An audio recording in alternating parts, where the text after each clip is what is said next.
Hi everyone, my name is Jonathan Jacques-Belletête. I'm the creative director and the art director on Hell Is Us. I hope you enjoyed the trailer that you've seen recently. Today we're back in the spotlight. We're going to show you a bit of gameplay, a bit more than what you've seen in the trailer, and I hope that you will enjoy this part greatly. All right, so let's start with the basics. So Hell Is Us is set to be released in 2025. It's for pretty much everything. So Xbox Series X, PlayStation 5, and PC. So the game is a bit of a take back to games from the 1990s. We're a team of passionate people. The average on the team is like 20 years of development experience. So we're from a different generations and we have a lot of love for how the games in the 90s were made and how they were played and experienced, especially the fact that there was no hand holding, there was no silver plattering. You kind of had to figure stuff out by yourself. You were really in control of your exploration and your own discoveries. And this is what we're trying to do in Hell Is Us. Obviously with modern flair and kind of like modern knowledge of game design and whatnot, but very much put you back in the driver's seat of your experience and of your exploration, and then the result and the joy of your discoveries. So Hell Is Us takes place in a country called Hadia. Hadia is in the grips of a vicious civil war. You play the role of Remy. Remy is actually from Hadia. He was born there, but his mom smuggled him out at the age of 5, like it sometimes happens in those countries. And what I mean by that is Hadia is a hermit state, is a turtle state. It's completely closed off on itself. Nobody goes out, nobody comes in. And that's why Remy's mom decided to smuggle him out so he can have a better life. He grew up in the foster home system, or the foster system in Canada. He's always wanted to come back to Hadia. He wants to find his parents again. He wants to kind of like confront them. He's got a lot of questions for them. He understands why they abandoned him, but yet, abandonment is pretty much the biggest trauma that a child can have. And there's like a loop that hasn't been closed properly for him towards this situation and his parents. When the game starts, Remy has finally been able to infiltrate Hadia during the brutal civil war that I was talking about. Remy is a ON peacekeeper. He quit his post, he went AWOL, infiltrated the country, and this is where the game starts. Remy remembers 2 things, and that means the players remember 2 things. It's that his village of birth was called Jova, and his father was the blacksmith of Jova. Those are the only clues you begin the game with, and these are the only clues that Remy also know. So equipped with this knowledge, with these clues, you begin the game and you try to find your way to Jova. You must be lost to wander around Sinedra Forest. I'm afraid I have very little to offer. A group of strange-looking soldiers arrived here last night in an APC. And perhaps you can ask them for help. It's not the first time I've seen them. They always seem to be snooping around here for something. They parked their APC just beyond the woods, to the north.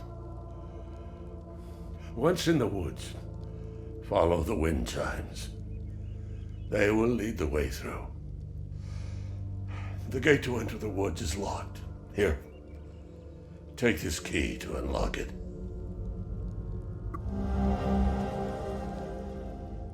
Okay, so let's talk about this design philosophy that I've mentioned earlier, which is, I said the word silver plattering, is something that I had been thinking about for quite a few years, and the team as well, which is, if you look at modern day or contemporary adventure games and RPGs, pretty much everything is given to you on a silver platter. What I mean by that is when you explore, everything appears in front of you. You have your compass on top of you that's like a sixth sense, like a magical sense that detects, all the caves and all the cool stuff around you and the towers and this and whatnot.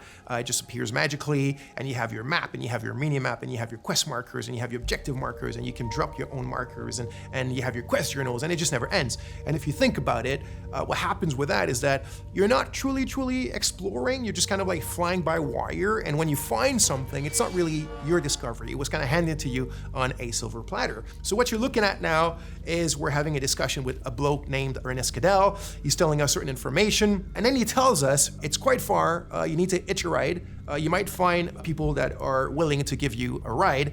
It's up to the north of my house, so you're gonna have to use your compass, but your real compass, right, with the coordinates on it, north, south, east, west, blah, blah, blah, and follow that. And he tells you that in the Lost Woods, in order to find your way out, just follow the wind chimes. He says, I've attached them there for my kids when they were young because they kept on getting lost in those bloody woods. And then he tells you, follow the sound of the wind chimes and you'll find your way on the other side of the woods. that's how we do it. It's very organic, it's very realistic. You know, someone in real life could have told you the exact same thing.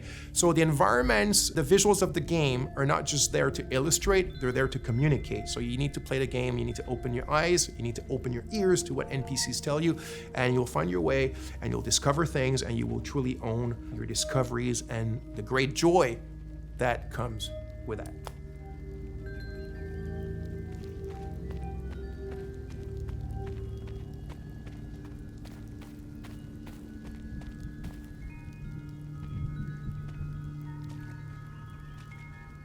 So here's another scene or another section that could be considered part of our player plattering philosophy. So here's a puzzle, and there's obviously a solution to the puzzle, but nothing eventually is going to tell you, you know, if the player ends up kind of like taking a bit of time to find a solution.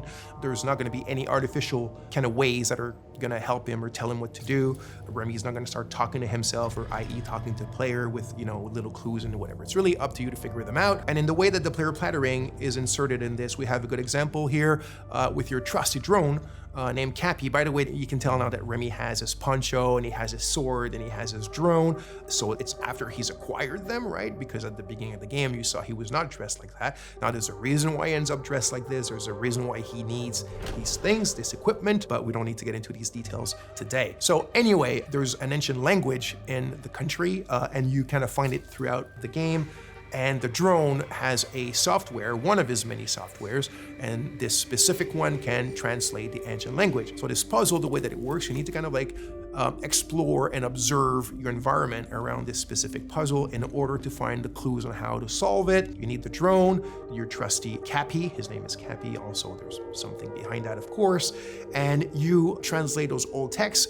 It gives you little passages of a poem or a psalm or something like that, and through what they tell you and the order in which they seem to have to be pieced back together, you find your clues on what this puzzle does and how to solve it. So again, the players are kind of like just led to their own devices, but things are there, the answers are there, and you have to explore. And again, I repeat it, you have to open your eyes and open your ears, and you'll figure it out.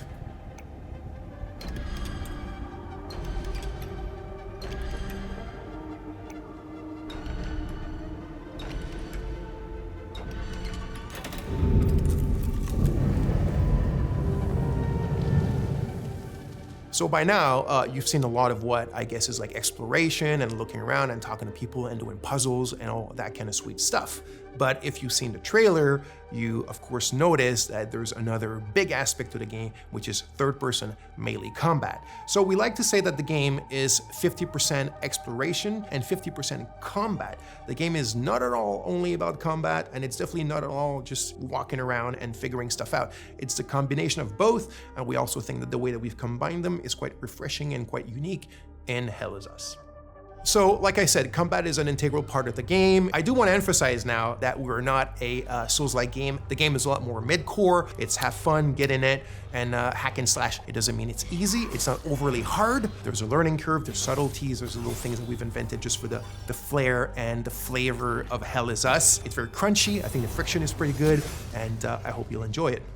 So there's a wide variety of enemies in the game. So we have kind of like the more common enemy type, which we call the Hollow Walker. So it's these kind of humanoid, bipedal, white enemies that you can see here with the holes in their faces and their chests and whatnot. So obviously there's a reason why they're called Hollow Walkers, and there's different types of them and different kind of tiers of strength and powers. But when you're facing pretty much the biggest threats in the game, it's what we call like a dual entity. So it's like a Hollow Walker has a haze inside of it. So it's when the haze is present. I'm not gonna get into the details right away of what the haze represents. It's all part of the lore and what you will figure out in the game. But when you're facing a combo like these dual entities, and it can go to like 3 of them, 4 of them, there's the herders, there's the fervents, and different types like that. But that's when you really need to master the combat system. That's when you start having to use all the tools and techniques at your disposal. The drone has tons of skills to upgrade it, and the drone is very much your little sidekick to help you in fighting multiple enemies at a time. He's not a sidekick in the sense where he talks and he has an AI. He's very much a drone that has its own protocol to do this crowd management during the combat. So you have your different weapons, you have your limbic skills, attack to weapons, which is basically you consider as your magic, even though in the game it's not considered magic, there's kind of like a scientific base to them. But that's when you really need to master all the little subtleties of the combat system, use all the tools in your arsenal and at your disposition, and get in the melee with these kind of dual or triple or quadruple entities and being able to manage them and be victorious.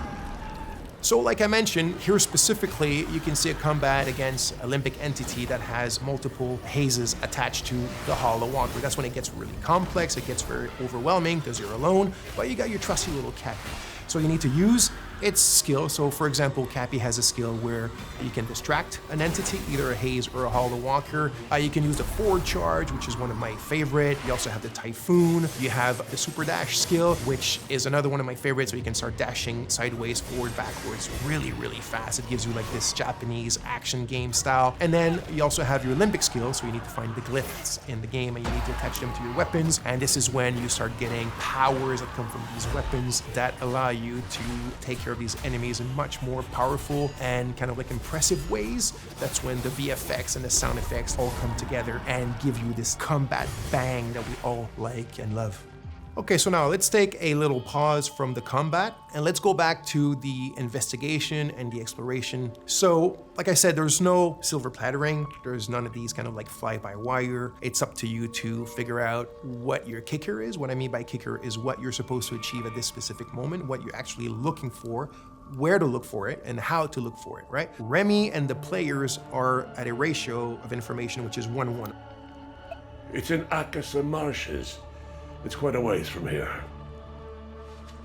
So one of the tools that we're providing you to still kind of help you a bit and manage this 1-1 kind of like knowledge ratio is your data pad. Think of it as a bit your investigation wall if you want, but in a digital 90s format. So your clues, your leads, the important people that are related to your investigation, trying to find your parents and a lot more eventually, are all stored here. They're linked together by the relationships, and now it's up to you to go and investigate about them.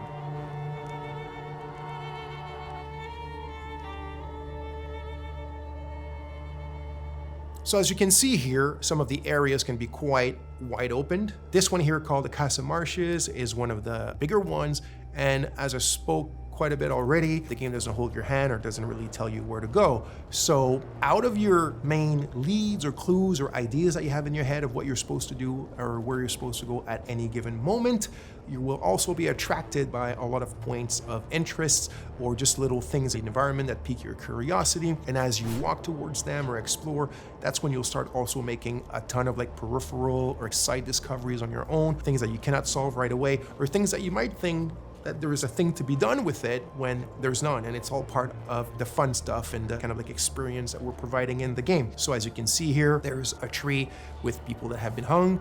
Like I said, this takes place during a very vicious civil war between two different ethnicities in the countries that are still basically the exact same people. And you found this tree. It's actually not part of the Golden Path or not part of something tremendously important in the game, but there's still something around it. There's still something to be found, and it's probably linked to more stuff that you can do in relation to it. But that you had to do your own exploration to find it, and even more of your own exploration and investigation to figure out what it's linked to and what you can do from it if you want.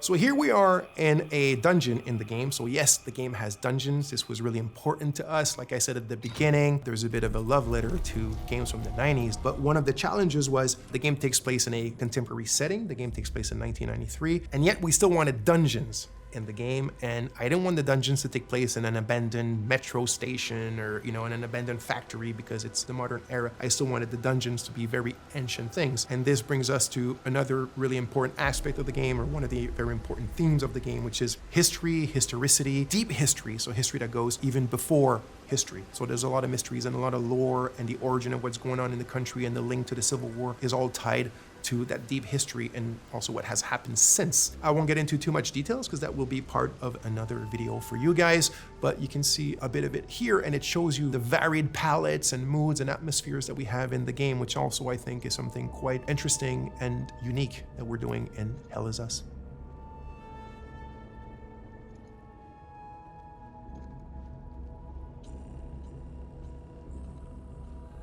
Thanks a lot. Thanks for being with us. I hope you enjoyed it. I'm extremely grateful to have you guys following us, the team as well. So just to repeat, the game Hell Is Us will be released in 2025 as Xbox Series, PlayStation 5, and PC. And there's a lot more coming soon about the game. This is just the beginning. We'll explain other aspects of it and get into sometimes a bit of the minutia. So stay tuned and speak to you soon. Thank you.